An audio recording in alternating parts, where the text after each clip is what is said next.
Hey there everyone, I'm Vicki Hell. Welcome to Ask Me Monday. I am so happy to be starting out our week creatively together. This is actually the first one we've done this month, but we do this courtesy of the support of our friends over at Knitter's Pride and Knit Pro at noon Central Time, almost every Monday. It's just a way for us to sort of be inspired by each other. We'd start by talking about what we've been working on lately and put it in the comment section, hopefully connect with other people that are in our general neighborhood. And if I'm doing my job right, then I teach a new technique or a new project or just inspire you to get making. All right, so over the weekend, I actually finished up, I made a cowl for a launch that we're doing that I'm really excited about that's coming up. You guys are too close to me, sorry. Or I'm too close to you. Nobody needs to see that. So we are just a few weeks away from launching my very first yarn line. Not my very first yarn line ever, but my very first private label yarn line. I've had the great privilege and joy of partnering with a bunch of different companies in the past to co-produce yarns, but we have one actually coming out under the Vicki Howell brand called Montoya Merino, and that's coming out in September. And so we're making garments for that. So I worked on a crochet cowl over the weekend, so I can't wait to share that with you. So please, if you don't already subscribe to my newsletter or follow me on Instagram or Facebook, please make sure that you do those things so that you can be the first to get these patterns and the yarn, of course. All right, so I would love to know what you were working on over the weekend. And I'm not, if you didn't get to it, you didn't get to it. But if you did take time to knit a stitch or paint a stroke or write a couple words for that next great novel, I would just love to hear about it. And if you have any recommendations for projects or patterns, if you'll come back after the video, I'm not sure you can do it live, maybe you can, and post a link so that we can also make stuff that you're making. I'd really appreciate it. Alrighty. Oh, and also I would love to know where you're watching from. I am coming at you from the Yarn Studios in Buda, Texas, which is this teeny tiny town right next to Austin where I live. But I would love to know where you're watching. And if you know anybody that might be interested in this series, we are now on episode 207. So there's all kinds that you could binge if you'd like to. You can find the series on my website, VickiHell.com. There's a drop down for videos and you'll see all of the Ask Me Mondays and the projects, or you can just look at the playlist on Facebook. All right, so today what we are going to be doing is we are going to be making a really fun summer accessory. So we'll be making this necklace, wood beads, linen, and just a scotch, just a teeny tiny bit of macrame. So what's really great about a project like this, if you have ever even vaguely been interested in macrame, is that the majority of it is actually either knit or crochet. So we'll talk about that a little bit more. But really the only macrame is one stitch, which I'm going to show you, or not rather, called the square knot.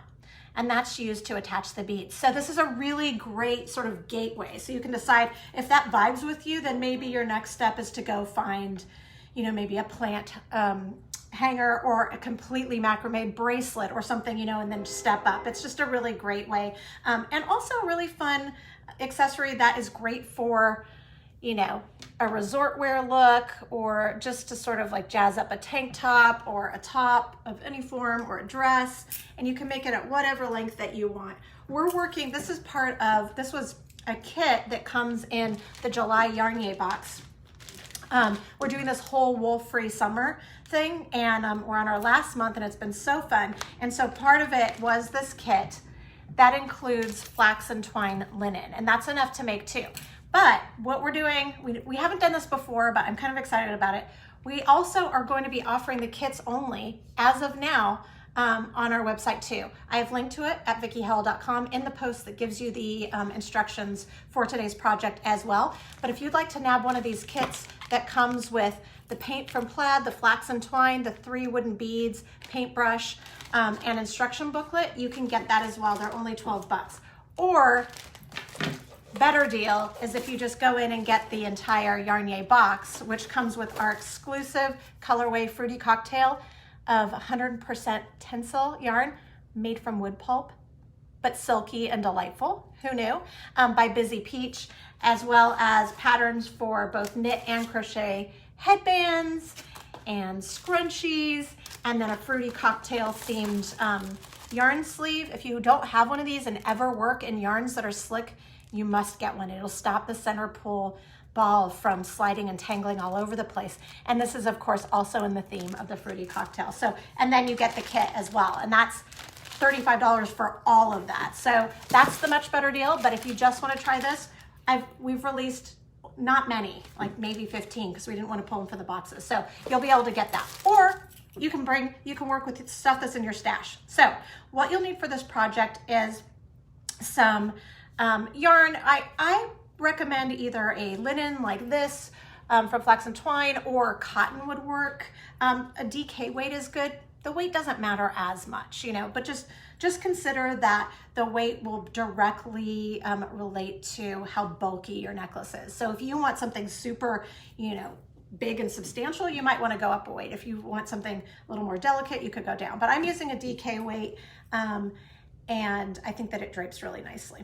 Okay, so you need that, just about, I'm gonna say about 12 grams, so give or take about 3 to 4 yards. If you get one of our kits, you'll have enough yarn linen to make 2.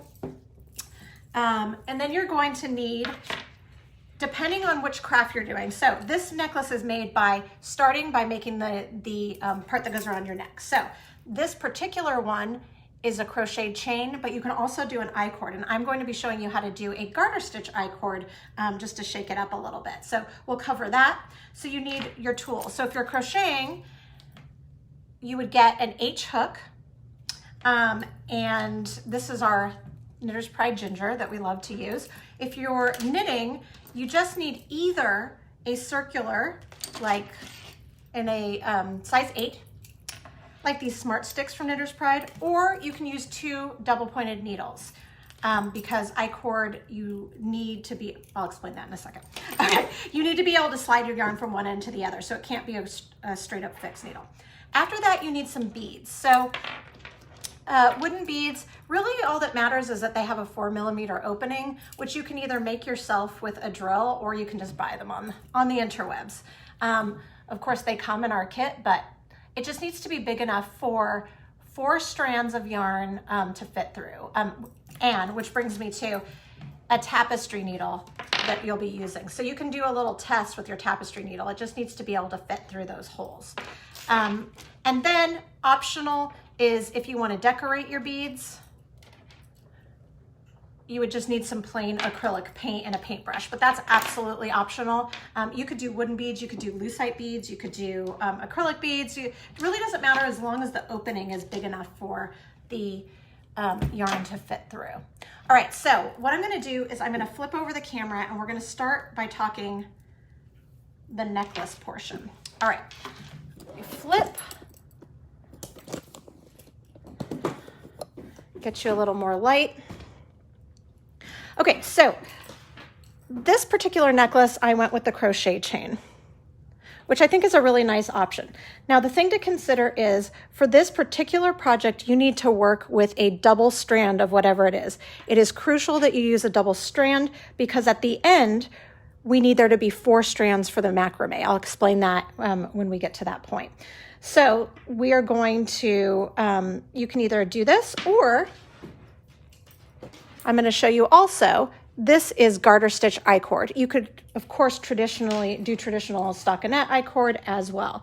So what you're going to do is you're going to start by measuring out your yarn. And the easiest way to do it, if you're working off one of these spools, is to, because you need to work with 2 together. If you're working on a ball that you can pull from both ends, you could do it that way. But I wanted to make my own little separate ball. So what I did is I pulled, I don't know, 3-4 yards so that I could hold it double stranded and work. So the thing that you just need to remember is you need to start by making sure that you have, pull out my little handy dandy Knitter's Pride measuring tape. You want to make sure that you have a 22-inch tail because that is what we're going to macrame with at the end. So if you're doing a chain, the crochet chain, you'd then make your slip knot. And since we're all here together, why not just do a little refresher? This, if you always wanted to try, like, just sort of tiptoe into crochet too, this is a great intro to crochet as well, if you wanted to just do that, because all it is chain, which is the very first stitch that you learn when you're learning to crochet. So you want to make sure that you're not using your tail. You want to yarn over and pull through. And at the first one, when you're working with linen, might be a little tight. You might have to wiggle waggle, and then from there it'll go a lot smoother. And I really like these hooks because they're super pointy, and so that helps the whole process. So that's all there is to it. Yarn over, pull through. So you're going to make your chain as long as you want your necklace. Mine is about 24 inches around, but if you want it shorter, go shorter. Longer, go longer. Just remember when you're fastening off that you will need to also have a tail on the opposite end that is also 22 inches. So I'm going to pull in, so that's for the crochet. I'm going to pull in a knit one that's in progress. And I moved over to this rust color because it's a little bit easier to see on my white table. But it's the same yarn. It's still the flax and twine linen. Okay, so I've got my tail over here. And I'm almost done with my chain. But I just wanted to show you this method as well. So I really wanted sort of like a knotted, almost nautical look for this particular chain. So I went with a garter stitch I-cord. So when you're working I-cord, what happens is that you never work on the back of the piece, much like when you're working in the round. So what you're going to do is, you can see that I have worked these stitches, but my working yarn is on the left-hand side. So normally if we were working back and forth, I'd flip it. But when you're working an I-cord like this, you need to be able to slide it down to the opposite side. So that's why you need either a circular needle or double pointed needles. And I'm just using my carbons for this particular one. Okay, so for garter stitch, when you're working, much like if you were working in the round, garter stitch is not knit every row like it would be if you were knitting back and forth. You have to purl a row.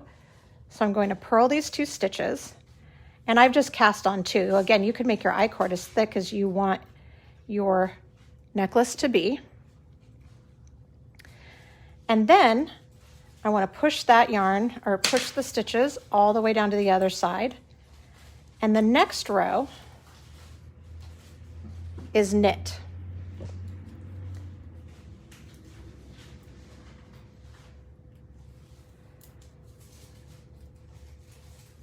And that's your repeat. Okay, so slide it to the end.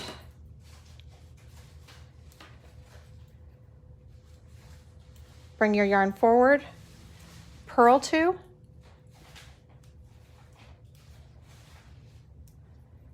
Bring your yarn back, slide it to the opposite end. And you'll notice that you're pulling the yarn across the back. That's what's creating your tube. It's closing up the back, and knit. Okay, so you will do that until you are at the length that you'd like. Again, I did about 24 inches for mine, but whatever works. And then you want to make sure, as I mentioned before, that you have a long enough tail. I've pre-cut this, but at this point you can just bind off the stitches. So we'll just lift one loop over the other, set that aside, and then feed the tail through it. Okay, and that is all there is to creating the actual necklace point. I'm gonna see if I can pull out the camera a little more, because this is gonna take a little more space. All right, so now we're gonna prep for the macrame portion. So you need to get your necklace into necklace shape, right? So you're going to take both ends and just do a plain old knot of the ends together. And what this is doing, this is obviously creating that shape, but it's also giving you, because we doubled our yarn, it's giving you the 4 strands of yarn that are required for our square knot stitch. So I'm just going to pull in a little reference point here. So what we're going to be doing now is we tied our knot, and now we want to add our first bead. So I think I am going to add one of these little, I love these little geometric beads, either painted or not painted. And again, these come in our kits, but you can also find them online as well. Then we want to take the center 2 strands and we need to thread them onto a tapestry needle. And then we want to just feed our bead through. And if you have any questions, please just put them in the comment section and I will answer them after. I cannot see them fly by at the particular camera angle I'm using right now. All right, so we've got our center bead on. We can ditch our tapestry needle for the time being.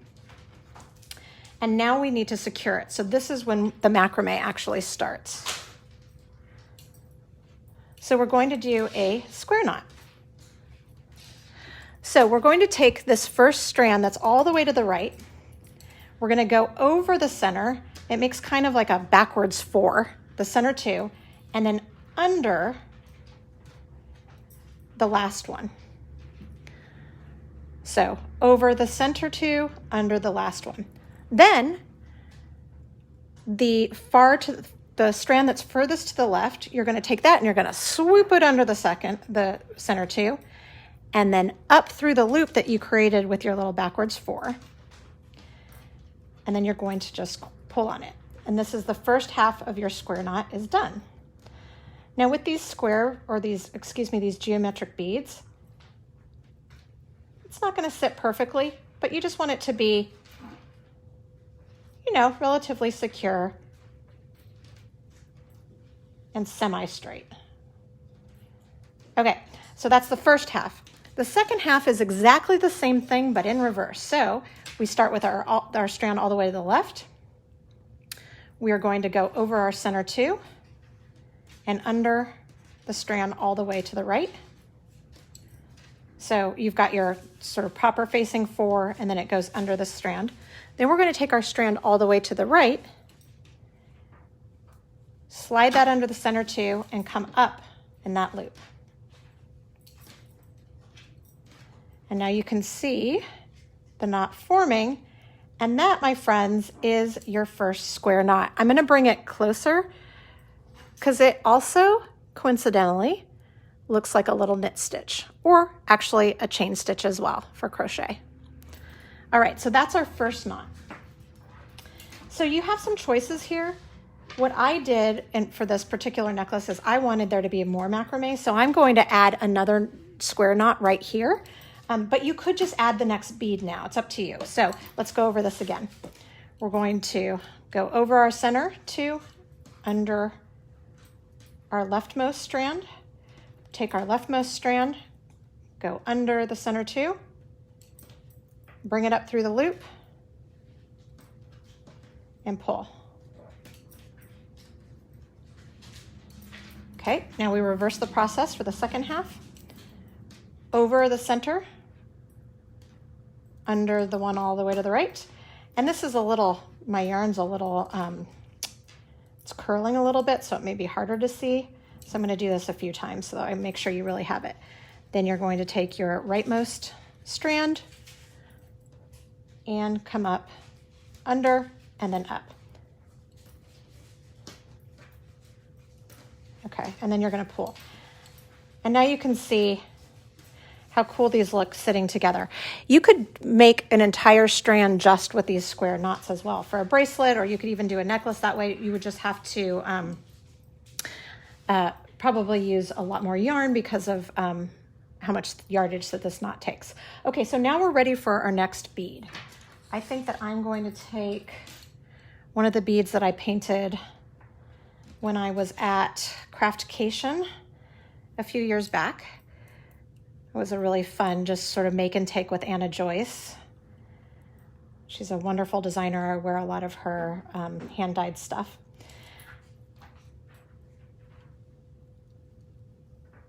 And incidentally, we're doing a Zoom meetup this Wednesday, and we'll be showing how to paint the beads as well if you're interested at 7 p.m.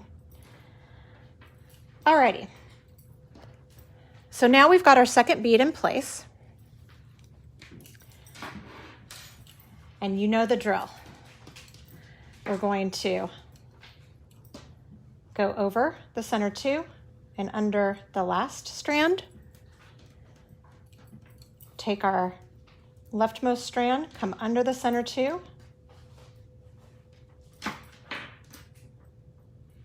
and up. And the round ones, you can't pull too tight because there's no edges for them to grasp onto. All right, so now we're going to go over the center two and under, take our rightmost, come under the center two,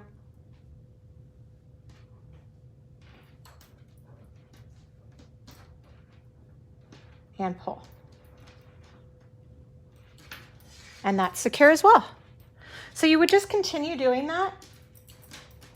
You can either do, I did 2 under this one, I did 1 under this bead, and then I did 2 again under this bead. It's really just up to you. You can do as much or as little macrame as you'd like to. And then so you can add as many beads as you want. And then your last thing that you would do is you would just attach some kind of tassel.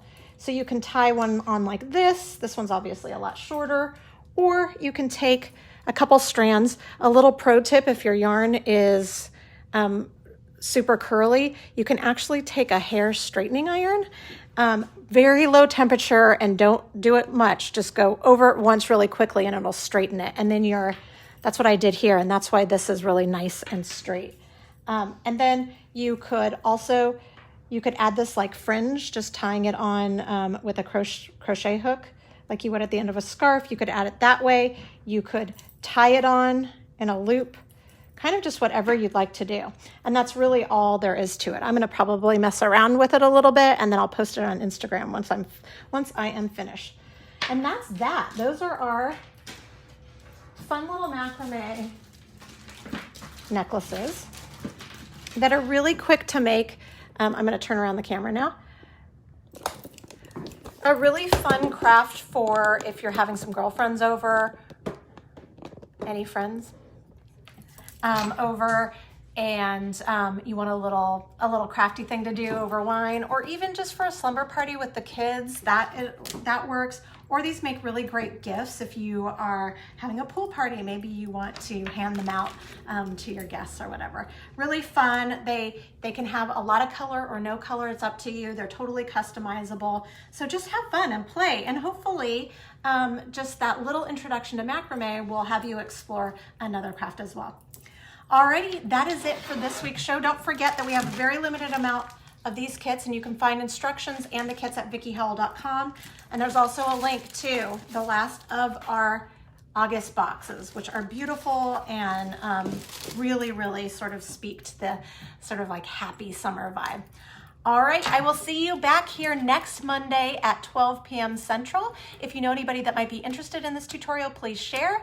And until next time, take a little time to be creative, stay healthy and safe. Bye.